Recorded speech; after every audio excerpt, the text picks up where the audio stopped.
Hello, guys. Welcome back to Pump and Educates. Join us as we dive into the ever-evolving landscape of digital currencies, blockchain technology, and the fascinating stories behind them. If you don't already know, the main developers of Kaspa live in Israel. And to begin, I just want to give you updates on some of the main developers who are working hard on Rust, or one of the core researchers. This is Michael Sutton. He's been working on Rust a lot, and he says, for all who care for us in Israel, me and my family are safe. Please pray for us wherever you might be. And then he says, hashtag is safe as well. And that's Jonathan, who is the founder of Kaspa. Then she also says, since the Shabbat is out, I've been reaching out to all Israeli case contributors and community members. I know so far everyone I have been able to contact is safe, as well as anyone they know of. Thanks for your concern. It is very meaningful in these dreadful times, and what's going on is very sad. However, a lot of people in the community have been expressing their opinions and concerns, which is valid because Kaspa simply does not have a say in what's going on in the global world. I have to remind you guys that Kaspa is as stateless and decentralized as you can get in the digital world. It's so decentralized and stateless that it allows me to paste the logo on a random sweater and wherever I want, name my channel after the name. And it doesn't matter because there's no company, there's no CEO, there's no foundation or organization that dictates or tries to enforce certain things onto people. It's a free market and everyone can freely choose to purchase Kaspa or to sell Kaspa. And I just want to read what Bubblegum Lightning wrote in this post because I think he hit the target right on the bullseye. And if you don't already know who Bubblegum Lightning is, he is one of the main writers for Kaspa. He writes a lot of the Medium articles, and recently he's been very well known for writing the book of Kaspa. And I highly encourage you guys, if you have not checked that book out, you can look up on Amazon the book of Kaspa, and you can go ahead and pick up that book and just give it a read. I think it'll give you a lot of insight and knowledge about Kaspa, but this is what Bubblegum Lightning had to say about the recent events and how this affects Kaspa. So in light of recent events in Israel, I feel the need to address some things directly. It's no secret that many core contributors to our community, some of whom I consider friends and family, reside there and have been directly impacted by the ongoing situation. Everyone has a unique reaction when faced with distressing circumstances, especially when their safety and the safety of their loved ones are jeopardized. The rawness of human tragedy, especially when inflicted by other human beings, is always heart-wrenching and profoundly unsettling. It shouldn't need to be said, but perhaps it needs radiation.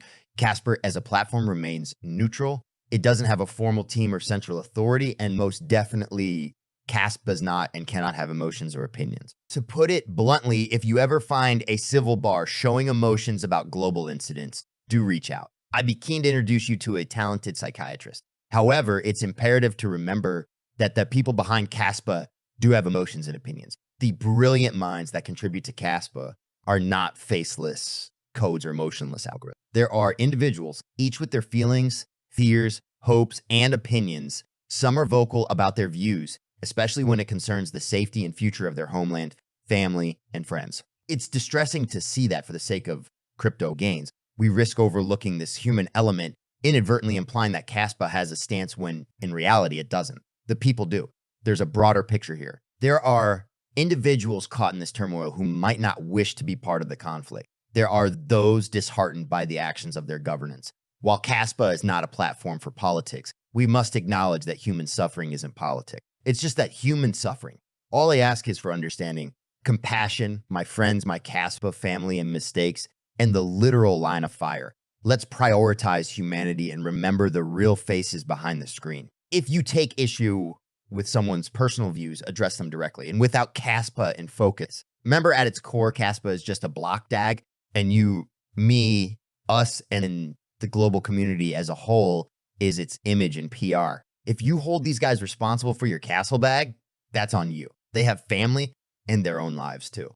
And I like this last line that he says here. It says, if you hold these guys responsible for your castle bag, that's on you. They have families and their own lives too. I don't think a lot of people realize that Kaspa is truly decentralized, and anyone's opinions that you see online, including the founder, including researchers, including myself, we don't speak directly for Kaspa because there is no organization behind it. It's neutral. What is done to it is purely voted on by the community. Whatever changes can be made to it has to agree with everyone. You can't just go ahead and make any changes to Kaspa. If you try to do this, you will create a fork and you'll create another coin, and you will just enter into the everlong forks, just like Bitcoin, where there are tons of different forks. The people you watch online about Bitcoin don't speak for Bitcoin either. Some people have their own opinions and how they view the world and Bitcoin and how it's going to fit in, which I don't personally agree with.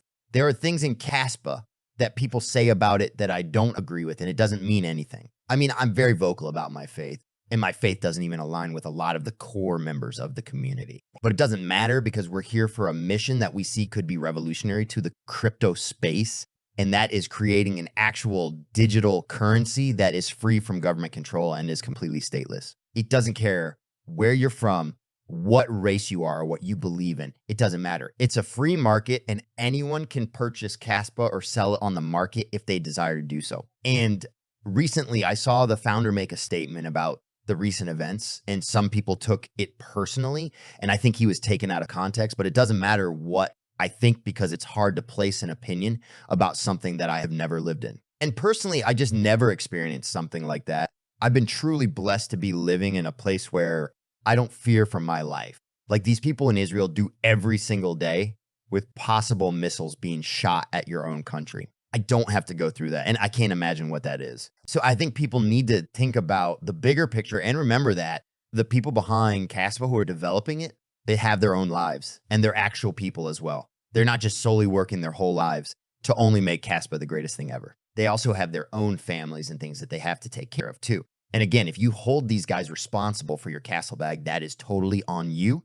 And it is. I understand that Jonathan does have some type of weight because he is the founder. But again, he has just as much control as I have control, which is pretty much nothing. We just have opinions that we could put out there and we see if people agree with them. And that goes for people who are listening to me on here.